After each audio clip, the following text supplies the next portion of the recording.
ನಮಸ್ಕಾರ. ಬಿಗ್ ಡಿಬೇಟ್ಗೆ ಸ್ವಾಗತ. ನಾನು ಜಯಪ್ರಕಾಶ್ ಶೆಟ್ಟಿ. ಪ್ರತಿದಿನ ಒಂದು ವಿಷಯವನ್ನು ತಗೊಂಡು ಅದರ ಆಳ ಅಗಲವನ್ನು ಅತಿಥಿಗಳ ಜೊತೆ ವಿಶ್ಲೇಷಿಸುವ ವಿಶೇಷ ಕಾರ್ಯಕ್ರಮವೇ ಬಿಗ್ ಡಿಬೇಟ್. ಇವತ್ತು ಕಾಶ್ಮೀರದಲ್ಲಿ ಅಂದರೆ IS ಧ್ವಜ ಹಾರಿಸಲಾಗಿತ್ತು. ತಮಿಳುನಾಡಿನಲ್ಲಿ IS ಟಿ ಶರ್ಟನ್ನು ಪ್ರದರ್ಶಿಸಲಾಗಿತ್ತು. ಮುಂಬೈನ 4 ಯುವಕರು IS ಸೇರಿದ್ರು. ಅವರ ಪೈಕಿ ಒಬ್ಬಾತ ವಾಪಸ್ ಬಂದಿದ್ದಾನೆ. ಈ ಪ್ರಕರಣಗಳ ಬಳಿಕ ಈಗ IS ಜೊತೆ ಬೆಂಗಳೂರಿನ ಹೆಸರು ತುಳುಕು ಹಾಕಿಕೊಂಡಿದೆ. ಭಾರತದ IT ರಾಜಧಾನಿ ಬೆಂಗಳೂರಿನಿಂದಲೇ IS ಉಗ್ರರು ತಮ್ಮ ಅಂತರ್ಜಾಲದ ನೆಟ್ವರ್ಕನ್ನು ನಿಭಾಯಿಸ್ತಾ ಇದ್ದರು. ಈ ವಿಷಯ ಬೆಳಕಿಗೆ ಬರುತ್ತಿದ್ದಂತೆ IS ಬೆಂಗಳೂರನ್ನು ಕೇಂದ್ರವಾಗಿರಿಸಿಕೊಂಡಿದ್ದು ಏಕೆ? ಈ ಉಗ್ರ ಸಂಘಟನೆಯ ಟಾರ್ಗೆಟ್ ಏನು? ಇರಾಕ್ನಂತೆ ಭಾರತದಲ್ಲೂ ಧರ್ಮಯುದ್ಧ ಆರಂಭಿಸುತ್ತಾ IS ಅನ್ನೋ ಪ್ರಶ್ನೆಗಳು ಹುಟ್ಟಿಕೊಳ್ತವೆ. ಇವುಗಳಿಗೆ ಉತ್ತರ ಪಡೆಯೋದೇ ಇವತ್ತಿನ ಬಿಗ್ ಡಿಬೇಟ್. ಬೆಂಗಳೂರಿನಲ್ಲಿ IS.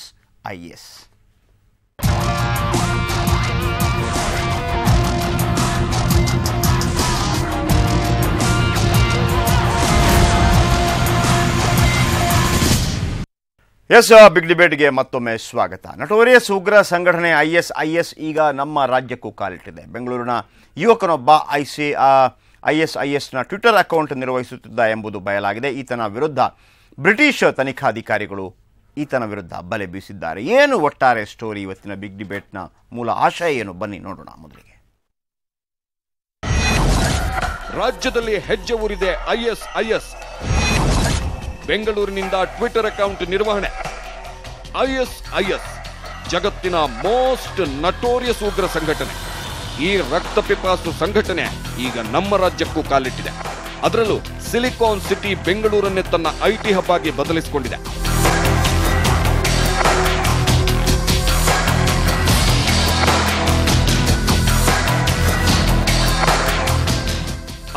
ISನ ಪ್ರತಿ ಚಟುವಟಿಕೆಯು ಶಮ್ಮಿ ವಿಟ್ನೆಸ್ ಅನ್ನು ಟ್ವಿಟರ್ನಲ್ಲಿ ದಾಖಲಾಗುತ್ತಿತ್ತು. ಇತ್ತೀಚೆಗೆ ಅಮೆರಿಕದ ಸಾಮಾಜಿಕ ಕಾರ್ಯಕರ್ತನ ಶಿರಚ್ಛೇದ ಮಾಡಿದ ವಿಡಿಯೋ ಕೂಡ ಶಮ್ಮಿ ವಿಟ್ನೆಸ್ ಸೇರಿದಂತೆ ಹಲವು ಸಾಮಾಜಿಕ ತಾಣಗಳಲ್ಲಿ ಈ ವಿಡಿಯೋ ಮೊದಲು ಅಪ್ಲೋಡ್ ಆಗಿತ್ತು. ಬೆಂಗಳೂರಿನ ಆಹಾರ ಕಂಪನಿಯೊಂದರಲ್ಲಿ ಎಂಜಿನಿಯರ್ ಆಗಿ ಕಾರ್ಯನಿರ್ವಹಿಸುತ್ತಿರುವ ಮೆಹದಿ ಮಸ್ರೂರ್ ಬಿಸ್ವಾಸ್ ಎಂಬಾತ ಈ ಟ್ವಿಟರ್ ನಿರ್ವಹಿಸುತ್ತಿದ್ದ.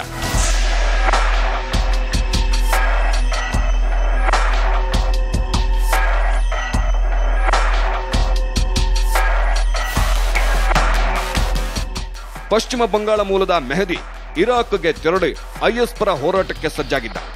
ಆದರೆ ಕುಟುಂಬ ನಿರ್ವಹಣೆ ಉದ್ದೇಶದಿಂದ ಈತ ಅಲ್ಲಿಗೆ ತೆರಳುವ ಬದಲು ಸಾಮಾಜಿಕ ತಾಣಗಳ ನಿರ್ವಹಣೆಯ ಜವಾಬ್ದಾರಿ ಹೊತ್ತುಕೊಂಡಿದ್ದ. 2011 ನವೆಂಬರ್ನಿಂದ ಈತ ಶಮ್ಮಿ ವಿಟ್ನೆಸ್ ಎಂಬ ಟ್ವಿಟರ್ ಅಕೌಂಟ್ ನಿರ್ವಹಿಸುತ್ತಿದ್ದ. ಈತನ ಬಗ್ಗೆ ಬ್ರಿಟಿಷ್ ತನಿಖಾಧಿಕಾರಿಗಳು ಭಾರತಕ್ಕೆ ಮಾಹಿತಿ ನೀಡಿದ್ರು. ಈಗ ರಾಷ್ಟ್ರೀಯ ತನಿಖಾ ದಳದ ತಂಡ ಬೆಂಗಳೂರಿಗೆ ಆಗಮಿಸಿದ್ದು ಮೆಹದಿ ಬಗ್ಗೆ ಮಾಹಿತಿ ಕಲೆ ಹಾಕುತ್ತಿವೆ. ಈ ಅಕೌಂಟ್ಗಳು ಇವೆಲ್ಲ ಇಂಟರ್ನೆಟ್ ಬೇಸ್ಡ್ ಇವು. ಅವರು ಒಂದು ಕಡೆ ಇರಬೇಕು ಅಂತ ಏನೂ ಇಲ್ಲ. ಅವರು ರಾಜ್ಯಾದ್ಯಂತ ಅಲ್ಲ, ದೇಶಾದ್ಯಂತ ಅಲ್ಲ, ಪ್ರಪಂಚದಲ್ಲಿ ಎಲ್ಲಾದರೂ ಇರ್ಬೋದು. ಎಲ್ಲಾದರೂ ಇದ್ದು ಎಲ್ಲಿಂದಾದರೂ ಆಪ್ರೇಟ್ ಮಾಡ್ಬೋದು. ಫಾಲೋವರ್ಸ್ ಎಲ್ಲಾದರೂ ಇರ್ಬೋದು. ಆ ರೀತಿಯ ಒಂದಿದೆ. ಸೊ ಈ ಒಂದು ಗೊತ್ತಾಗಿರೋ ಈ ಮಾಹಿತಿಯ ಸಾರಾಂಶ ಏನಿದೆ ಅದನ್ನು ತಿಳ್ಕೊಂಡಿದ್ದೇವೆ ಮತ್ತು ಅದರ ಬಗ್ಗೆ ಸಂಪೂರ್ಣ ತನಿಖೆಯನ್ನು ಮಾಡಿಸಿದೆ. ಶಮ್ಮಿ ವಿಟ್ನೆಸ್ ಟ್ವಿಟರ್ ಅಕೌಂಟ್ಗೆ 17,000 ಮಂದಿ ಫಾಲೋವರ್ಗಳಿದ್ದಾರೆ. ಐಸಿಸ್ ಇದೇ ಮಾದರಿಯಲ್ಲಿ ಸುಮಾರು 20,000 ತಾಣಗಳನ್ನು ಪ್ರಾರಂಭಿಸಿ ತನ್ನ ಚಟುವಟಿಕೆ ಬಗ್ಗೆ ಮಾಹಿತಿ ನೀಡುವುದರ ಜೊತೆಗೆ ಯುವಕರ ನೇಮಕವನ್ನೂ ಮಾಡಿಕೊಳ್ಳುತ್ತಿದೆ. ಮೆಹದಿಯನ್ನು ವಶಕ್ಕೆ ಪಡೆದರೆ ಇದರ ಕುರಿತು ಮತ್ತಷ್ಟು ಮಾಹಿತಿ ಹೊರಬೀಳಲಿದೆ.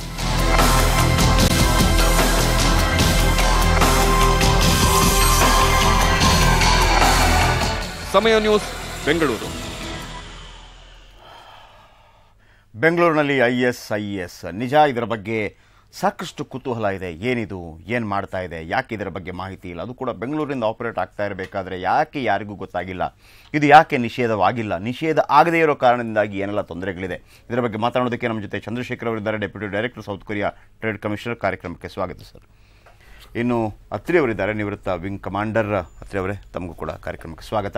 ಇನ್ನು ನಾರಾಯಣ್ ನಡುಮನಿ, ನಿವೃತ್ತ IPS ಅಧಿಕಾರಿ, ಇವರು ಕೂಡ ನಮ್ಮ ಜೊತೆ ಜಾಯ್ನ್ ಆಗಿದ್ದಾರೆ. ತಮಗೂ ಕೂಡ ಕಾರ್ಯಕ್ರಮಕ್ಕೆ ಸ್ವಾಗತ ಸರ್. ಇನ್ನು ಬೆಳಗಾವಿಯಿಂದ ರವೀಂದ್ರ ಭಟ್, ಹಿರಿಯ ಪತ್ರಕರ್ತರು, ನಮ್ಮೊಂದಿಗೆ ನೇರ ಸಂಪರ್ಕದಲ್ಲಿದ್ದಾರೆ. ಇವರಿಗೂ ಕೂಡ ಕಾರ್ಯಕ್ರಮಕ್ಕೆ ಆತ್ಮೀಯವಾದಂಥ ಸ್ವಾಗತ. ಮೊದಲಿಗೆ ನಾನು ಚಂದ್ರಶೇಖರ್ ಅವರನ್ನ ಕೇಳಕ್ಕೆ ಇಷ್ಟಪಡ್ತೀನಿ ಸರ್. IS ಕೇಳ್ತಾ ಇದ್ವಿ, ಅಲ್ಲಿ ಕೇಳ್ತಾ ಇದ್ವಿ, ಇಲ್ಲಿ ಕೇಳ್ತಾ ಇದ್ವಿ. ಆದರೂ ಒಂದು ರೀತಿಯಲ್ಲಿ ಎಲ್ಲೋ ಒಂದು ಕಡೆ ಆಗ್ತಿದೆ ಅನ್ನುವಂಥದ್ದಿತ್ತು. ಆಯಿತಾ, ನಮ್ಮಲ್ಲಿ ಇಂಡಿಯನ್ ಮುಜಾಹಿದ್ದೀನ್, ಲಷ್ಕರ್ ಎ ತೊಯ್ಬಾ ಉಗ್ರ ಸಂಘಟನೆಗಳು ಬೆಂಗಳೂರಲ್ಲಿ ಕಾರ್ಯನಿರ್ವಹಿಸುತ್ತೆ. ಅಲ್ ಖೈದಾ ಜೊತೆ ನಂಟು ಹೊಂದಿರುವ ಜಮಾತುಲ್ ಮುಜಾಹಿದ್ದೀನ್ ಬಾಂಗ್ಲಾದೇಶದ ಕಾರ್ಯಕರ್ತರು ಬೆಂಗಳೂರಿನಲ್ಲಿರುವ ಬಗ್ಗೆ ಗುಪ್ತಚರ ಇಲಾಖೆ ತಿಳಿಸಿತ್ತು. ಒಟ್ಟಾರೆ ಬೆಂಗಳೂರನ್ನೇ ಯಾಕೆ ಆಯ್ಕೆ ಮಾಡ್ಕೋತಿದ್ದಾರೆ? ಉಗ್ರರ ಸೇಫ್ ಜಾಗ ಆಗ್ತಾ ಇದೆಯಾ ಬೆಂಗಳೂರು? ಹಾಗಿದ್ರೆ ಅವರಿಗೆ ಪೂರಕವಾಗಿರುವಂಥ ಅಂಶಗಳು ಏನದು? ಅದನ್ನು ಯಾಕೆ ನಮಗೆ ತೊಡೆದು ಹಾಕೋಕೆ ಆಗ್ತಾ ಇಲ್ಲ? ಸರ್, ಆಕ್ಚುಲಿ ಇದೇ ನಾವು ಬಿಗ್ ಡಿಬೇಟ್ನಲ್ಲಿ ಲಾಸ್ಟ್ ಟೈಮು ತಮ್ಮ ಜೊತೆ ಅಥವಾ ತಮ್ಮ ಜೊತೆನೆ ನಾವು ಈ ಟೆರರಿಸ್ಟ್ ಆರ್ಗನೈಸೇಷನ್ಸ್ ಬಗ್ಗೆ ಮಾತಾಡಿದ್ವು. ಸಿ, IS ಬೆಂಗಳೂರಿನಲ್ಲೇ ಯಾಕೆ IS ಅಥವಾ ಬೇರೆ ಆರ್ಗನೈಸೇಷನ್ಸ್ ಯಾಕೆ ಬೆಂಗಳೂರಿನ ಒಂದು ಸೆಂಟರ್ ಮಾಡ್ಕೊಂತೇವೆ ಅಂತ ಹೇಳಿದ್ರೆ, it is basically Bengaluru is IT capital. ಇಲ್ಲಿ ಏನು ಒಂದು IT ಕೆಲಸ ಏನ್ ಮಾಡ್ತಾರೆ ಈಗ, ಬೇಸಿಕಲಿ ಈಗ ಯಾರನ್ನಾದ್ರೂ ಅವರು ಒಂದು ಆರ್ಗನೈಸೇಷನ್ ಅವ್ರು ರೆಕ್ರೂಟ್ ಮಾಡಿದ್ರೆ ಅವ್ರು ಹೋಗಿ ಯುದ್ಧ ಮಾಡಬೇಕು, ಸಿರಿಯಾದಲ್ಲಿ ಹೋಗಿ ಅಥವಾ ಇರಾಕಲ್ಲಿ ಹೋಗಿ ಯುದ್ಧ ಮಾಡಬೇಕು. ಅಲ್ಲೆಲ್ಲ ಕಂಪ್ಲೀಟ್ ಆಗಿ ಡೆಸರ್ಟ್, ಅಲ್ಲಿ ಏನ್ ಮಾಡ್ತಾರೆ ಏನೂ ಗೊತ್ತಾಗಲ್ಲ. ಇಲ್ಲಿ ಯಾವ್ದೋ ಒಂದು ಸರ್, ಇದು ಈಗ ಬೇರೆ ಬೇರೆ ಇರುತ್ತೆ. ಇಂಡಿಯನ್ ಮುಜಾಹಿದೀನ್ ನಾವು ಹಲವಾರು ನೋಡಿದ್ವಿ. IS ಅದರ ವಿಶೇಷತೆ ಏನು? IS ಅಂತ ಹೇಳಿದ್ರೆ ಬೇಸಿಕಲಿ ಅವ್ರದ್ದು ಟಾರ್ಗೆಟ್ ಏನು ಅಂತ ಹೇಳಿದ್ರೆ, ಅದು Islamic state of Syria and Iraq ಅಂತ ಹೇಳ್ಬಿಟ್ಟು ಅವರು ಇದು ಮಾಡಿದ್ದಾರೆ. ಸೊ ಅವರು ಅಬ್ಜೆಕ್ಟಿವ್ ಏನು ಅಂತ ಹೇಳಿದ್ರೆ, ವರ್ಲ್ಡ್ ಅಲ್ಲಿ ಕ್ಯಾಲಿಫ್ಯಾಟ್ ಅಂತ ಹೇಳಿದ್ರೆ ಇಸ್ಲಾಮಿಕ್ ಪ್ರಪಂಚನ ಸ್ಥಾಪನೆ ಮಾಡೋದು, ಮತ್ತೆ ಅಲ್ಲಿ ಒಬ್ಬ ಏನೊಂದು ಧರ್ಮಗುರು ಏನಿದ್ದಾನೆ ಅವನು ಹೇಳ್ದಂಗೆ ನಡಿಬೇಕು. ಇವೆಲ್ಲವೂ ಏನಂತ ಹೇಳಿದ್ರೆ ಅನಾದಿ ಕಾಲದ 5, 6, 7ನೇ ಶತಮಾನದಲ್ಲಿ ನಡೆದಂತ ರೂಲ್ಸ್ ರೆಗ್ಯುಲೇಷನ್ಸ್ ನ ಫಾಲೋ ಮಾಡೋಣ. ಪ್ರಜಾಪ್ರಭುತ್ವ ಬೇಡ, ಗ್ಲೋಬಲೈಸೇಷನ್ ಅನ್ನೋದು ಬೇಡ. ಎಲ್ಲರೂ ಕೂಡ ಹೆಣ್ಮಕ್ಳಾಗ್ಲಿ ಗಂಡ್ಮಕ್ಳಾಗ್ಲಿ ಕೈಗೆ ಕೈ, ಕಾಲ್ಗೆ ಕಾಲು, ಮತ್ತೆ ಯಾವುದೇ ಒಬ್ಬ ಮನುಷ್ಯನ ಒಂದು ಇದು ಹ್ಯೂಮನ್ ರೈಟ್ಸ್ ಏನಿದೆ ಅದಕ್ಕೆ ಯಾವುದಕ್ಕೂ ರೆಸ್ಪೆಕ್ಟ್ ಇಲ್ಲ. ಬಟ್ 6ನೇ 7ನೇ ಶತಮಾನದಲ್ಲಿ ಕಂಪ್ಯೂಟರ್ ಎಲ್ಲ ಯೂಸ್ ಮಾಡ್ತಾ ಇರಲಿಲ್ಲ, ಮೊಬೈಲ್ ಎಲ್ಲ ಯೂಸ್ ಮಾಡ್ತಾ ಇಲ್ಲ. ಮತ್ತೆ ಯಾಕೆ ಯೂಸ್ ಮಾಡ್ತಾರೆ ಇವರು? ಇವ್ರು ಯಾಕೆ ಯೂಸ್ ಮಾಡ್ತಿದ್ದಾರೆ ಅಂತ ಹೇಳಿದ್ರೆ, ಇದು ವೆರಿ ಸಿಂಪಲ್. ಸೊ ಈ ಚಾನಲ್ 4 ನ್ಯೂಸ್ ಏನಿದೆ, ಇಲ್ಲಿ ಸಮಸ್ಯೆ ಆಗಿದ್ದು ಇಂಡಿಯಾಗಲ್ಲ, ಸಮಸ್ಯೆ ಆಗಿದ್ದು ಯುರೋಪ್ ಅಲ್ಲಿ ಮತ್ತೆ ಅಮೆರಿಕದಲ್ಲಿ. ಯಾಕೆ ಅಂತ ಹೇಳಿದ್ರೆ, ಫಸ್ಟ್ ಟೈಮ್ ಬ್ರಿಟಿಷ್ ಪ್ರಜೆಗಳು, ಅಮೆರಿಕನ್ ಪ್ರಜೆಗಳು ಮತ್ತೆ ಯುರೋಪಿಯನ್ ಪ್ರಜೆಗಳು ಎಲ್ಲರೂ ಕೂಡ IS ಮೆಂಬರ್ಸ್ ಆಗಕ್ಕೆ ಶುರು ಮಾಡಿದ್ರು. ಸೊ ಇಲ್ಲಿ ಇವ್ರಿಗೆ ಡೌಟ್ ಬಂದು, ಇದೇ ನಾವು ಈ ವೆಸ್ಟರ್ನ್ ಸಿವಿಲೈಸೇಷನ್ ಅಂತ ಏನ್ ಹೇಳ್ತೀವಿ, ಈ ವೆಸ್ಟರ್ನ್ ಸಿವಿಲೈಸೇಷನ್ ಅಲ್ಲಿ ಫಸ್ಟ್ ಟೈಮ್ ನಮ್ಮಲ್ಲಿರ್ತಕ್ಕಂಥ ನಮ್ಮ ಜನನೇ ನಮ್ಮ ಒಂದು ಪ್ರಜಾಪ್ರಭುತ್ವ, ನಮ್ಮ ಸೊಸೈಟಿನ ಡಿಜೆಕ್ಟ್ ಮಾಡಿ, why they are fighting in Iraq, ಅಲ್ಲಿ ಯಾಕೆ ಇಸ್ಲಾಮಿಕ್ ಸ್ಟೇಟ್ ಬಗ್ಗೆ ಫೈಟ್ ಮಾಡ್ತೀರಂತ ಅವರೇ ಒಂದು ಅನ್ವೇಷಣೆ ಮಾಡಿಕೊಂಡು ಅವರು ಹುಡ್ಕೊಂಡು ಯಾರು ಇದನ್ನ ರೆಕ್ರೂಟ್ ಮಾಡ್ತಿರೋದು, ಎಲ್ಲಿಂದ ಇದಾಗ್ತಿದೆ ಅಂತ ಬಂದಾಗ ಚಾನಲ್ 4 ನ್ಯೂಸ್ನವರು ಇದನ್ನೆಲ್ಲ ಟ್ರೇಸ್ ಮಾಡ್ಕೊಂಡು ಬಂದಾಗ ಸಿಕ್ಕಿದ್ದು ಎಲ್ಲಿ ಅಂತ ಹೇಳಿದ್ರೆ ಬೆಂಗಳೂರಿನಲ್ಲಿ. ಈತ 17,000 ಜನನ ರೆಕ್ರೂಟ್ ಮಾಡಿಕೊಂಡು ಆ 17,000 ಜನಕ್ಕೂ ಕೂಡ ಈಸ್ ದ ಮಾರಲ್ ಗೈಡ್. ನೀವು ಹೋಗಿ ಯುದ್ಧ ಮಾಡಿ ಸತ್ರೆ ಸ್ವರ್ಗಕ್ಕೆ ಹೋಗ್ತೀರಾ, ಇಲ್ಲ ಅಂತ ಹೇಳಿದ್ರೆ ನಿಮ್ಗೇನಾದ್ರು ಹೆಚ್ಚು ಕಮ್ಮಿ ಆಯ್ತು ಅಂತ ಹೇಳಿದ್ರೆ ಇವ್ನು ಇಲ್ಲಿಂದ ಗೈಡ್ ಮಾಡ್ಕೊಂಡು. ನನಗೆ ಬಹಳ ಆಶ್ಚರ್ಯ ಆಗೋದು, 17,000 ಟ್ವಿಟರ್ ನಲ್ಲಿ ಆತನಿಗೆ ಫಾಲೋವರ್ಸ್ ಇದ್ದಾರೆ. ಈಗ ಒಬ್ಬೊಬ್ಬರನ್ನ ನಾವು ಟಚ್ ಮಾಡಬೇಕಾದ್ರೂ ಕೂಡ ತುಂಬಾ ಕೆಲಸಗಳಾಗಿರುತ್ತೆ. 17,000 ಒಂದ್ಸಲ ಬಂದ ನಂತರ ನಮಗೆ ಅದನ್ನ ನಮ್ಮ ವಿಚಾರಗಳೇನಿದೆ, ಈಗ ನಾನು ನಿಮ್ಮನ್ನ ಸೇರಿಸಬೇಕು ಅಂತಂದ್ರೆ ನಾನು ಮೊದಲಿಗೆ ನಿಮ್ಮನ್ನ ಬೇರೆ ಬೇರೆ ರೀತಿಯಲ್ಲಿ ಇನ್ಬಾಕ್ಸ್ ಮುಖಾಂತರ ನಾನು ನಿಮ್ಮನ್ನ ಟಚ್ ಮಾಡಲೇಬೇಕಾಗುತ್ತೆ. ನನಗೆ ಬಹಳ ಆಶ್ಚರ್ಯ ಆಗೋದೇನು ಗೊತ್ತಾ, ಈಗ ಇಷ್ಟು ಜನರನ್ನ ಟಚ್ ಮಾಡುವಾಗ ಒಂದು 4 ಜನ ಆದ್ರೂ ರಿಜೆಕ್ಟ್ ಮಾಡಿರ್ತಾರೆ. ಆಯ್ತಾ, ಒಬ್ಬರಾದ್ರೂ ಇದರ ಬಗ್ಗೆ ಒಂದು ಮಾಹಿತಿ ಕೊಡೋದಿಲ್ಲ ಅಂತಂದ್ರೆ ಸರ್, ಈ 17,000 ಜನ ಯಾರು ಅಂತ ಹೇಳಿದ್ರೆ ಅದರಲ್ಲಿ ಅರ್ಧ ಜನ ಇಂಡಿಯನ್ಸ್ ಇದ್ದಾರೆ, ಅರ್ಧ ಜನ ಯುರೋಪಿಯನ್ಸ್ ಇದ್ದಾರೆ, ಅರ್ಧ ಜನ ಅಮೆರಿಕನ್ಸ್ ಇದ್ದಾರೆ. ಸೊ ಇದು ಬೇಸಿಕಲಿ ಈ ಏನು ಸ್ಟಿಂಗ್ ಆಪರೇಷನ್ ಕಂಪ್ಲೀಟ್ ಆಗಿರೋದು, ಇದು channel 4 British news, including back side ನಲ್ಲಿ ಐದರ್ ಬ್ರಿಟಿಷ್ ಇಂಟೆಲಿಜೆನ್ಸ್ ಇರ್ಬೋದು ಅಥವಾ ಅಮೆರಿಕನ್ CIA ಇರ್ಬೋದು ಅಥವಾ ಬೇರೆ ಬೇರೆ ಆರ್ಗನೈಸೇಷನ್ಸ್ ಎಲ್ಲವೂ ಕೂಡ ಅವ್ರು ಕೆಲಸ ಮಾಡಿ ಇವನ್ನ ಟ್ರ್ಯಾಪ್ ಮಾಡಿದಾಗ ಮಾತ್ರ ಇದೇನಾಗಿದೆ ಅಂತ ಗೊತ್ತಿರೋದು. ಬಟ್ ವಿಪರ್ಯಾಸ ಏನು ಅಂತ ಹೇಳಿದ್ರೆ, ನಮ್ಗೆ 1 ವರ್ಷ ಈ ನಡೀತಿರೋದು ತಾವ್ ಹೇಳಿದ್ರೆ ಈ ಕಾಲ್ ಇಟ್ಟಿದೆ ಅಂತ, ಬಟ್ ಆಗ್ಲೇ ಇದು 1.5 ವರ್ಷದಿಂದ ರೆಕ್ರೂಟ್ ಮಾಡಿಕೊಂಡು. ನಾನು ನಾರಾಯಣ ನರಮನೆ ಅವ್ರ ಹತ್ರ ಕೇಳೋದಕ್ಕೆ ಇಷ್ಟಪಡ್ತೀನಿ, ನಿವೃತ್ತ IPS ಅಧಿಕಾರಿ ಅವರು. ಸರ್, ಈಗ ಟ್ವಿಟರ್ ಅಕೌಂಟ್ ಬಗ್ಗೆ ನಮಗೆ ಬ್ರಿಟನ್ನಿಂದ ತನಿಖಾಧಿಕಾರಿಗಳು ಮಾಹಿತಿ ಕೊಡ್ತಾರೆ, ಆಮೇಲೆ ಭಾರತದ ಗುಪ್ತಚರ ಇಲಾಖೆ ಅದರ ಬಗ್ಗೆ ಪರಿಶೀಲನೆ ಆರಂಭ ಮಾಡುತ್ತೆ. ನಾವು ಹೇಳ್ತೀವಿ ನಾವು IT ವಿಚಾರದಲ್ಲಿ ಇಡೀ ವಿಶ್ವದಲ್ಲೇ ಮುಂಚೂಣಿಯಲ್ಲಿದ್ದೀವಿ ಅನ್ನುವಂಥದ್ದು. ಆದರೆ ಅದರಲ್ಲಿ ಆಗ್ತಾ ಇರುವಂಥ ಅಪರಾಧಗಳೇನಿದೆ ಅಥವಾ ಅಪರಾಧಗಳಾಗುವಂಥ ಸಾಧ್ಯತೆಗಳೇನಿದೆ ಅದನ್ನು ಕಂಡುಹಿಡಿಯೋದ್ರಲ್ಲಿ ನಾವು ವೀಕ್ ಆಗ್ತಿದ್ದೀವೋ ಅಥವಾ ಅದಕ್ಕೆ ಬೇಕಿರುವಷ್ಟು ನಾವು ಸಶಕ್ತರಾಗಿಲ್ವೋ, ಏನನ್ಸುತ್ತೆ? ಇದರಲ್ಲಿ ಏನಾಗ್ತಿದೆ ಅಂದರೆ, ಟ್ವಿಟರ್ ಅಕೌಂಟ್ ಯಾರು ಬೇಕಾದರೂ ಓಪನ್ ಮಾಡ್ಬೋದು, ನೀವು ಓಪನ್ ಮಾಡ್ಬೋದು, ಬೇರೆ ಮಾಡ್ಬೋದು. ಆ ಟ್ವಿಟರ್ ಅಕೌಂಟನ್ನು ನೀವು ಕಾನೂನು ಬಾಹಿರ ಕೆಲಸಗಳಿಗೆ ಮತ್ತು ನಮ್ಮ ದೇಶದಲ್ಲಿರುವಂಥ ಒಂದು ಕಾನೂನಿದೆ ಅದರ ವಿರುದ್ಧವಾಗಿ ಮತ್ತು ನಮ್ಮ ಬೇರೆ ಬೇರೆ ದೇಶಗಳ ಜೊತೆಯಲ್ಲಿ ನಮ್ಮದು ಒಂದು ಮೈತ್ರಿ ಸಂಬಂಧ ಇರ್ತದೆ, ಇಂಟರ್ನ್ಯಾಷನಲ್ ಲಾಸು ಎಲ್ಲ ಇರ್ತಲ್ಲ. ಆ ಬೇರೆ ದೇಶದ ಜೊತೆಯಲ್ಲಿ ಆ ಸಂಬಂಧ ಹಾಳಾಗಿ ಯಾವುದಾದ್ರೂ ನೀವು ಕಾರ್ಯ ಮಾಡಿದರೆ ಅವಾಗ ಅದು ಅಪರಾಧ ಅಂತ ಆಗ್ತದೆ. ಇದು ಟ್ರೆಜನ್ ಅಂದ್ರೇನು, ರಾಜದ್ರೋಹ ಅಂತ ಆಗ್ತದೆ. ಈ ದೃಷ್ಟಿಯಿಂದ ಈಗ ಟ್ವಿಟರ್ ಅಕೌಂಟ್, ಲಕ್ಷಾಂತರ ಟ್ವಿಟರ್ ಅಕೌಂಟ್ಸ್ ಇದಾವೆ. ಅದನ್ನು ಪ್ರತಿಯೊಬ್ಬನು ಏನ್ ಮಾಡ್ತಾರೆ ಅಂತ ಸ್ಕ್ಯಾನ್ ಮಾಡ್ಲಿಕ್ಕೆ ಬಹಳ ಟೈಮ್ ಹಿಡಿದಿದೆ. ಇದನ್ನೆಲ್ಲ ವಾಚ್ ಮಾಡಿ ಎಲ್ಲ ಮಾಡ್ತಿದ್ದಾರೆ. ಈಗ ಅವನು ಈಗ ಎಷ್ಟೋ ಟ್ವಿಟರ್ ಅಕೌಂಟ್ ನಲ್ಲಿ ಯಾರು ನೋಡೋದೇ ಇಲ್ಲ ಅದನ್ನ. ಈಗ ಯಾವುದೋ ಟ್ವಿಟರ್ ಅಕೌಂಟು ಅದು ಒಬ್ಬರು ನೋಡಿ ಅಥವಾ ಇನ್ನೊಬ್ಬರು ನೋಡಿ ಹೀಗೆ ಅದು ಪ್ರಚಾರ ಆದಾಗ ಫಾಲೋವರ್ಸ್ ಜಾಸ್ತಿ ಆಗ್ತಾರೆ. ಈ ದುರ್ದೈವಶಾತ್ ಏನಾಗಿದೆ ಅಂದರೆ, ಈ ಇಸ್ಲಾಂ ಇದರಲ್ಲಿ ಜನರನ್ನ, ಇಸ್ಲಾಂ ಇರೋದು ಒಳ್ಳೆ ಧರ್ಮ, ಅದು ಶಾಂತಿಗಾಗಿ ಹುಟ್ಟಿದಂಥ ಧರ್ಮ. ಅಲ್ಲಿ ಏನಾಗಿದೆ ಅಂದರೆ, ಈ ತಮ್ಮ ಸ್ವಾರ್ಥ ಸಾಧನೆಗಾಗಿ ಜನರನ್ನು ಬ್ರೈನ್ ವಾಶ್ ಮಾಡ್ತಾರೆ ಅವರು. ಅಂದ್ರೆ ಸ್ವರ್ಗಕ್ಕೆ ಹೋಗ್ತೀಯಾ, ನಿನಗೆ ಅಲ್ಲಾನಂತೆ ನಿನ್ನ ಸ್ನಾನ ಸಿಗ್ತದೆ ಅಂತ ಸುಳ್ಳು ಹೇಳ್ಬಿಡೋದು. ಬಹಳ ಸುಲಭ ಏನು ಅಂತಂದ್ರೆ, ಅದನ್ನು ಬಹಳ ನೀವು ಹೇಳಿದ ರೀತಿಯಲ್ಲಿ ಬಹಳ ಜನರಿಗೆ ಅರ್ಥವಾಗೋ ರೀತಿಯಲ್ಲಿ ಹೇಳಬೇಕು ಅಂತಿದ್ರೆ, ಇಸ್ಲಾಂ ಧರ್ಮದ ಬಗ್ಗೆ ಅಥವಾ ಒಂದು ಧರ್ಮದ ಬಗ್ಗೆ, ಯಾವುದೇ ಒಂದು ಧರ್ಮದ ಬಗ್ಗೆ ಯಾರಿಗೂ ವಿರೋಧ ಇಲ್ಲ. ಅದು ಒಂದು ಒಳ್ಳೆ ಕಾರಣಕ್ಕಾಗಿ ಹುಟ್ಟಿರತ್ತೆ. ಆದರೆ ಯಾವಾಗ ಅದರ ಈ ಧರ್ಮ ಅನ್ನೋದು ಆಫೀಮು ನಾವು ಹೇಳ್ತೀವಿ, ಅದರ ಅಗಾಧತೆ ಜಾಸ್ತಿ ಆಗತ್ತೆ.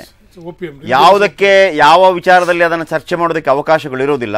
ಏಕಮುಖಿಯಾಗಿ ನಿರ್ಧಾರಗಳನ್ನು ಕೈಗೊಳ್ಳಬೇಕಾಗತ್ತೆ. ಆಗ ಅದನ್ನು ನಂಬೋರು ಅದನ್ನ ಅಪನಂಬಿಕೆ ಮೂಲಕ ನಂಬಿಸೋದು ಕೂಡ ಬಹಳ ಸುಲಭ ಆಗಿರುತ್ತೆ. ಈಗ ನಾನು ನಿಮ್ಮನ್ನ ಒಂದು ಬೇರೆ ದ್ರೋಹದ ಕೆಲಸಕ್ಕೆ ನಿಮ್ಮನ್ನ ರೆಡಿ ಮಾಡಬೇಕು ಅಂತಂದ್ರೆ, ನಾನು ಅದನ್ನ ಆ ಧರ್ಮವನ್ನ ನಾನು ಮಿಸ್ಯೂಸ್ ಮಾಡುವಂಥದ್ದು. ಸರ್, ಅದೇ ಇಲ್ಲಿ ಸಮಸ್ಯೆ ಏನಾಗ್ತಿದೆ ಅಂತ ಹೇಳಿದ್ರೆ, ಇಲ್ಲಿ ಎಲ್ಲರೂ ಯಾರ್ಯಾರು ಇಲ್ಲಿ ಟೆರರಿಸ್ಟ್ ಆಕ್ಟಿವಿಟೀಸ್ ಮಾಡ್ತಿದ್ದಾರೆ ಅವರೆಲ್ಲರೂ highly educated, either they are software engineers R diploma holders R PhDs ಅವ್ರು ಮಾಡ್ತಿದ್ದಾರೆ. ಸೊ ಇಲ್ಲಿ ಸಾಮಾನ್ಯ ಜನರು ಏನಿದ್ದಾರೆ, they are not doing anything wrong. But ಇವರು ಈ ಐಡಿಯಾಲಜಿ ತಗೊಂಡು ಈ ತರ ಇದು ಮಾಡ್ತಿದ್ದಾರೆ. ಸರ್, ಆಕ್ಚುಲಿ ಸಾರ್ ಹೇಳ್ತಿದ್ರು.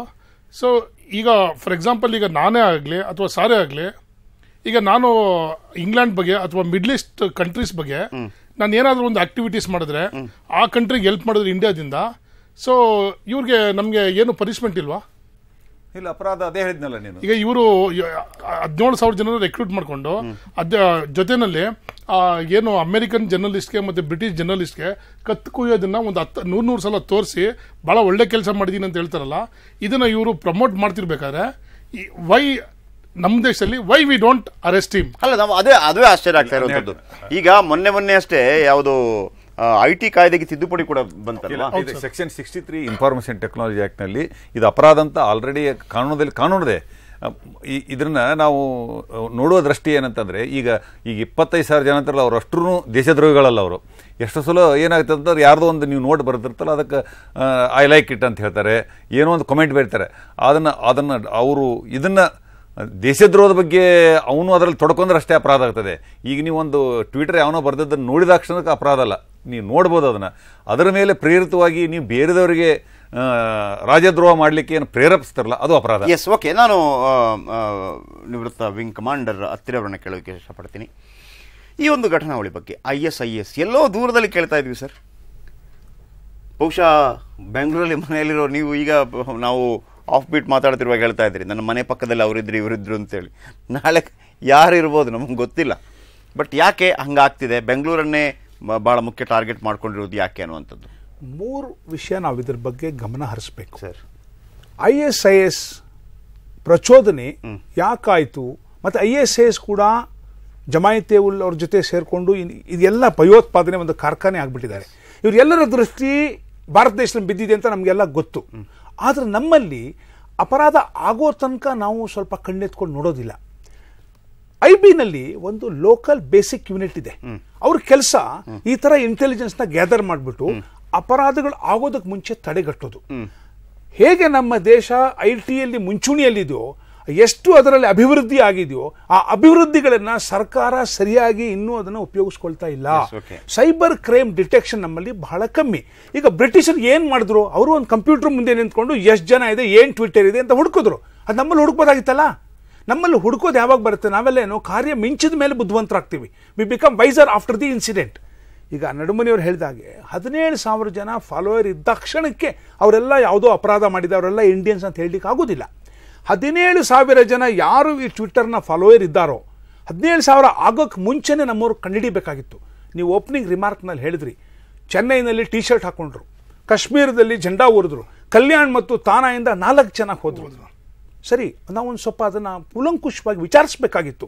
ಆ ವಿಚಾರಣೆನ ನಮ್ಮ IB ಆಗಲಿ ಅಥವಾ ರಾ ಆಗಲಿ ಅವರು ಇದನ್ನು ಮಾಡಬೇಕಾಗಿತ್ತು. ಮುಂಚೆ ಲೋಕಲ್ ಪೊಲೀಸ್ ಯಾವಾಗ ಬರ್ತಾರೆ, ಈ ಇಂಟೆಲಿಜೆನ್ಸ್ ರಿಪೋರ್ಟ್ನ ಲೋಕಲ್ ಪೊಲೀಸ್ ಕೊಟ್ಟಾಗ ಆ ಕಾನೂನನ್ನ ಪಾಲನೆ ಮಾಡಕ್ಕೆ ಲೋಕಲ್ ಪೊಲೀಸ್ ಬರುತ್ತೆ. ಬಟ್ ಈ ಅಪರಾಧಗಳನ್ನ ತಡೆಗಟ್ಟುವಂತ ಒಂದು ದೊಡ್ಡ ಸಂಗ್ರಹಣೆಯ ಕೆಲಸ IB ಅಥವಾ ರಾಗ್ ಬಿಟ್ಟಿದ್ದು. ಅವರು ಬೆಂಗಳೂರಲ್ಲಿದ್ದಾರೆ. IB has a big unit in Bangalore from the cabinet secretariat. They are working here. ಅವ್ರು ಎಲ್ಲಿ ಲೋಪದೋಷ ಆಗಿದೆ ಇವತ್ತರ ನಾವು ಭದ್ರತೆಯನ್ನು ತಗೊಳ್ಬೇಕು. ಒಬ್ಬ ರಾಜಕೀಯ ಮುಖಂಡ ISAS ಇಲ್ಲ ಅಂತ ತೇಲ್ತರ ಮಾತಾಡೋದ್ರಿಂದನೇ ಇದಕ್ಕೆಲ್ಲ ಕುಮ್ಮಕ್ ಬರ್ತಾ ಇದೆ. ನಿಮ್ಗೆ ಎರಡನೇ ಪ್ರಶ್ನೆ, ಬೆಂಗಳೂರು ಯಾಕೆ? ಬೆಂಗಳೂರಿನಲ್ಲಿ ಇನ್ನೂ ಅಷ್ಟೊಂದು ಗರಂ ಮುಟ್ಟಿಲ್ಲ ಎಲ್ಲೂ. ಇಲ್ಲಿನ ಚಟುವಟಿಕೆಗಳ ಬಗ್ಗೆ ಯಾರು ಅಷ್ಟೊಂದು ಸಾಂದ್ರತೆಯಿಂದ ಅದನ್ನು ಹುಡುಕಿ ಗಮನಕ್ಕೆ ತಂದು ಆ ಅಪರಾಧಗಳನ್ನು ತಡೆಗಟ್ಟುವಂಥ ಒಂದು ಕಾರ್ಯಕ್ರಮ ಹಾಕ್ಕೊಂಡಿಲ್ಲ. ಆದ್ರಿಂದ ಬೆಂಗಳೂರು ಆಗಿದೆ. ಹೈದರಾಬಾದ್ ಆಗ್ಬೋದಾಗಿತ್ತಲ್ಲ, ಮುಂಬೈ ಆಗ್ಬೋದಾಗಿತ್ತಲ್ಲ, ಡೆಲ್ಲಿ ಆಗ್ಬೋದಾಗಿತ್ತ. ಎಲ್ಲ ಕಡೆ IT ಇದ್ದೇ ಇದೆ. ಬರೀ ಬೆಂಗಳೂರಲ್ಲಿ ಮಾತ್ರ IT ಅಂತ ಹೇಳೋದು ತಪ್ಪಾಗತ್ತೆ. ಒಂದು ಕಂಪ್ಯೂಟರ್ ಇಟ್ಕೊಂಡು ನಮ್ಮ ಕಮಿಷನರ್ ರೆಡ್ಡಿ ಹೇಳ್ತಿದ್ದಂಗೆ ಯಾವುದೊಂದು ಹಳ್ಳಿನಲ್ಲಿ ಕೂತ್ಕೊಂಡು ಅಲ್ಲೂ ಒಂದು ಇಂಟರ್ನೆಟ್ ಕನೆಕ್ಷನ್ ಕೂತ್ಕೊಂಡು ಮಾಡ್ಬೋದಾಗಿತ್ತಲ್ಲ. ಬೆಂಗಳೂರು ಯಾಕೆ? ಅದನ್ನ ನಮ್ಮ ಬೆಂಗಳೂರಿನ ಪೊಲೀಸರು ಯೋಚನೆ ಮಾಡಬೇಕು. ಬಹಳ ದೊಡ್ಡ ಪ್ರಶ್ನೆ ಕೇಳಿದ್ದೀರಾ ನೀವು. ಬೆಂಗಳೂರು ಯಾಕೆ? ಇದನ್ನ IB, ರಾ, all central agencies must work together. ಬೆಂಗಳೂರಿನ ಪೊಲೀಸ್ಗೆ ಒಂದು ಕುಮ್ಮಕ್ ಕೊಡ್ಬೇಕು. ಅವರು ಬರೀ ಬೆಂಗಳೂರು ಪೊಲೀಸ್ ಕೆಲಸ ಮಾಡಿಲ್ಲ ಅಂತ ಹೇಳೋದು ದೊಡ್ಡ ತಪ್ಪಾಗ್ಬಿಡುತ್ತೆ. ಅವ್ರ ಕೆಲಸ ಬೇರೆ ಇರುತ್ತೆ. Law and order, crime detection ಅವ್ರದ್ದು ಇರುತ್ತೆ.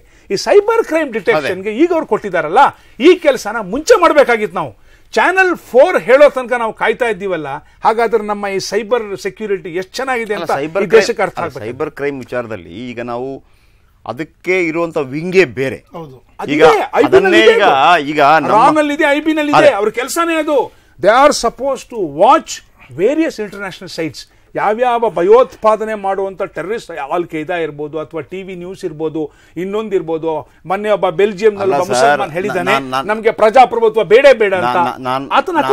ನಾನೊಂದು ಹೇಳ, ಈಗ BJP, ಕಾಂಗ್ರೆಸ್, ಈಗ ಬೆಂಗಳೂರಿನ BJP ಇಲ್ಲಿ ರಾಜಕೀಯ ನಾನು ಅದೇ ಹೇಳಿದ್ದೆ. ನನ್ನ ರಿಕ್ವೆಸ್ಟ್, ನೀವು ಅಷ್ಟೆಲ್ಲ ತಲೆ ಬಿಸಿ ಮಾಡ್ಕೋಬೇಡಿ. ನಾನು ಅದನ್ನೇನು ಹೇಳಿದ್ದಲ್ಲ. ನಾನು ಅದನ್ನೇನು ಹೇಳಿದ್ದಲ್ಲ. ಒಂದು BJP ಪಾರ್ಟಿ ಆಫೀಸ್ ಇರ್ಬೋದು, ಕಾಂಗ್ರೆಸ್ ಪಾರ್ಟಿ ಆಫೀಸ್ ಇರ್ಬೋದು. ಆ ಪಾರ್ಟಿ ಆಫೀಸ್ಗಳಲ್ಲಿ ಎಲ್ಲ ಚಾನಲ್ ಹಾಕೊಂಡು ನೋಡ್ತಾ ಇರ್ತಾರೆ. ಎಲ್ಲ ಚಾನಲ್ ಹಾಕೊಂಡು ನೋಡ್ತಾ ಇರ್ತಾರೆ. ಅವ್ರಿಗೆ ಏನು ಅಂತಂದ್ರೆ, ಯಾವ ಚಾನಲಲ್ಲಿ ನಮ್ಮ ಬಗ್ಗೆ ಸಕಾರಾತ್ಮಕವಾಗಿ, ಧನಾತ್ಮಕವಾಗಿ ಮತ್ತು ಋಣಾತ್ಮಕವಾಗಿ ಏನು ಬಂತು, ಏನು ಹೇಳಿಕೆಗಳು ಬಂತು, ಏನು ಟೀಕೆ ಟಿಪ್ಪಣಿಗಳು ಬಂತು ಅಂತ. ಅದು ಕೂಡ ಒಂದು ರಾಜ್ಯ ಮಟ್ಟದಲ್ಲಿ ಅದನ್ನು ಮಾಡ್ತಾರೆ ಅಂತಂದ್ರೆ ಒಳ್ಳೆ ವಿಚಾರ ಇಲ್ಲ ಅಂತಲ್ಲ. ಅದು ಅವ್ರಿಗೆ ಬೇಕಾಗಿರುವಂತದ್ದು, ಪಕ್ಷಕ್ಕೆ ಸಂಬಂಧಪಟ್ಟದ್ದು. ಇದು ಒಂದು ರಕ್ಷಣೆ ವಿಚಾರ. ನಮ್ಮ ಆಂತರಿಕ ರಕ್ಷಣೆ ಇದೆಯಲ್ಲ, ಇಲ್ಲ ಆಗ್ತಿರುವಂತದ್ದು ಬಹಳ. ನಮಗೆ ಗಡಿ ಪ್ರದೇಶದಲ್ಲಿ ಆರಾಮ್ಸೆ ಹೇಳ್ಬೋದು, ನಾವು ಬೇಕಾದಷ್ಟು ಫಿರಂಗಿಗಳನ್ನು ನಿಲ್ಲಿಸಿ ಅದಕ್ಕೆ ಬೇಕಿರುವಂತದ್ದು. ಯಾಕಂದ್ರೆ ಯಾರು ಅಲ್ಲ, ಒಳಗ್ ಬರೋದು ಹೊರಗೆ ಬರೋದು ನಮಗೆ ಒಂದು ಸ್ಪಷ್ಟ ಚಿತ್ರಣ ಸಿಗುತ್ತೆ. ಇದು ಹಾಗಲ್ಲ, ಇದು ಯಾರು ಬೇಕಿದ್ರೆ ಆಗುವಂತ. ಆದ್ರೆ ನನ್ನ ಪ್ರಶ್ನೆ ಏನು ಅಂತಂದ್ರೆ ಸರ್, ಈಗ ಶಮಿ ವಿಟ್ನೆಸ್ ಅನ್ನೋದು ISIS ನ ಪ್ರಮುಖ ಟ್ವಿಟರ್ ಅಕೌಂಟ್ ಆಗಿತ್ತು. ಅದರ ಬಗ್ಗೆ ವಿಶ್ವಾದ್ಯಂತ 2011ರಿಂದ ಚರ್ಚೆ ನಡೀತಿತ್ತು.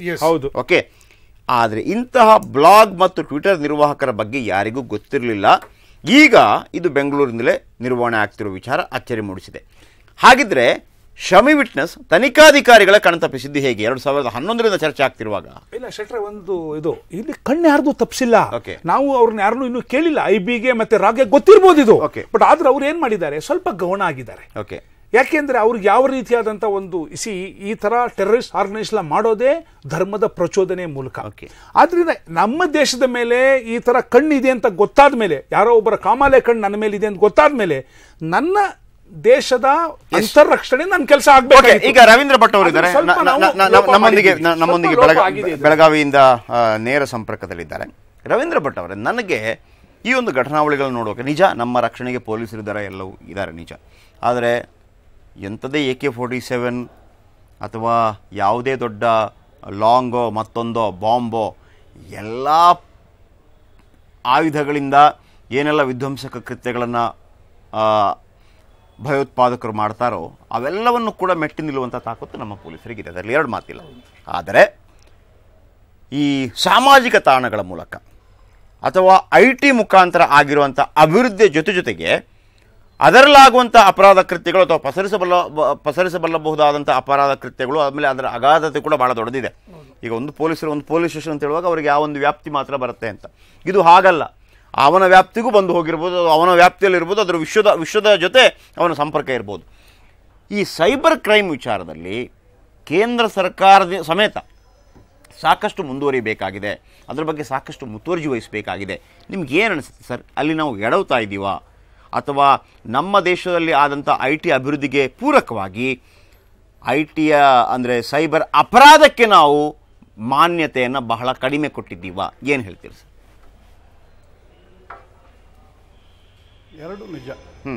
ನಾವು ಅಪರಾಧಕ್ಕೆ ಏನು ಮಹತ್ವ ಕೊಡಬೇಕಾಗಿತ್ತು, ಅದರ ಅಪರಾಧವನ್ನು ಡಿಟೆಕ್ಷನ್ ಮಾಡೋದಕ್ಕೆ ಅದನ್ನು ಕೊಡಲಿಲ್ಲ. ಓಕೆ. ಇನ್ನೊಂದು, ಈಗ ಬೆಂಗಳೂರನ್ನು ಯಾಕೆ ಆಯ್ಕೆ ಮಾಡ್ಕೋತಾ ಇದ್ದಾರೆ ಅಂತ ನೀವು ಅವಾಗಿಂದ ಚರ್ಚೆ ಮಾಡ್ತಾ ಇದ್ದೀವಿ. ಹೌದು. ಬಹಳ ಮುಖ್ಯವಾಗಿ ನಾವು ಆಲೋಚನೆ ಮಾಡಬೇಕು. ಬೆಂಗಳೂರು ಈಗ ಯುದ್ಧ ನಡೆಯೋದು, ನೀವು ಹೇಳ್ದಂಗೆ AK-47 ಬಾಂಬು, ಅದರಿಂದ ಯುದ್ಧ ನಡೀತಾ ಇಲ್ಲ. ಈಗ ಯುದ್ಧಕ್ಕೆ ಬೇರೆ ಬೇರೆ ದಾರಿಗಳು ಬಂದ್ಬಿಟ್ಟಿದಾವೆ. ಈಗ ಟೆಕ್ನಾಲಜಿಯನ್ನೇ ಬಳಸಿಕೊಂಡು ಯುದ್ಧ ಮಾಡುವಂಥದ್ದು ಒಂದು. ಎರಡನೇದು, ನಾವು ಬೆಂಗಳೂರು ಯಾಕೆ ಅಂತ ಕೇಳ್ತೀವಿ. ಬೆಂಗಳೂರು ಏನು ಬಹಳ ದೂರನಾ? ಯಾಕಂದ್ರೆ ಈಗ ನಾವು ಗ್ಲೋಬಲ್ ವಿಲೇಜ್ ಬಗ್ಗೆ ಮಾತಾಡ್ತಾ ಇದ್ದೀವಿ. ಹೌದು ಹೌದು, ಖಂಡಿತ ಖಂಡಿತ ಖಂಡಿತ. ಹಾಗಾಗಿ ಯಾವುದು ದೂರನೂ ಅಲ್ಲ, ಯಾವುದು ಹತ್ರ ಅಲ್ಲ. ಆದ್ರೆ ಏನಂತಂದ್ರೆ ನಾವು ಸೈಬರ್ IT ಇದ್ರೊಳಗೆ ನಾವು ಎಷ್ಟು ಸಾಧನೆ ಮಾಡಿದೀವಲ್ಲ, ಇದಕ್ಕೆ ಸಂಬಂಧಪಟ್ಟಂತೆ ಅಲ್ಲಿ ನಡೆಯುವ ಅಪರಾಧವನ್ನ ನಾವು ಗುರುತಿಸ್ಲಿಕ್ಕೆ ವಿಫಲರಾಗಿದ್ದೇವೆ ಅನ್ನೋದನ್ನು ಒಪ್ಕೊಳ್ಳೇಬೇಕು. Thank you very much. ಈಗ ವಿಫಲರಾಗ್ತೇವೆ ಅನ್ನೋದೇನೆ ಬೆಂಗಳೂರಿಗೆ ಬರ್ಲಿಕ್ಕೆ ಕಾರಣ ಇರ್ಬೋದು. ಅಲ್ಲ, ಕರೆಕ್ಟ್, ನಾನು ಅದನ್ನು ಒಪ್ಕೋತೀನಿ, ಇಲ್ಲ ಅಂತಲ್ಲ. ನಾನು ಅದನ್ನೇ ಕೇಳಿದೆ, ಯಾಕಂದ್ರೆ ನಾವು ಅದರ ಬಗ್ಗೆ ಹೆಚ್ಚು ಮುತುವರ್ಜಿ ವಹಿಸಲಿಲ್ಲ. ಯಾಕಂದ್ರೆ ಒಂದು ಅಭಿವೃದ್ಧಿ ವಿಚಾರಗಳು ಬಂದಾಗ ಅದರ ಕಾಂಪ್ಲಿಮೆಂಟ್ ಆಗ್ತಾ ಇಲ್ಲ. ಹೌದು, ಎಷ್ಟು ಯಾವ ವಿಧದಲ್ಲಿ ಅದು ನಮಗೆ ನಾಳೆ ತೊಂದರೆಗಳು ಉಂಟು ಮಾಡಬಹುದು, ಅದರ ಬಗ್ಗೆ ನಾವು ಆಲೋಚನೆ ಮಾಡಿಲ್ವೋ ಅಥವಾ ಯಾರು ಅದನ್ನು ಊಹಿಸಲಿಲ್ವೋ.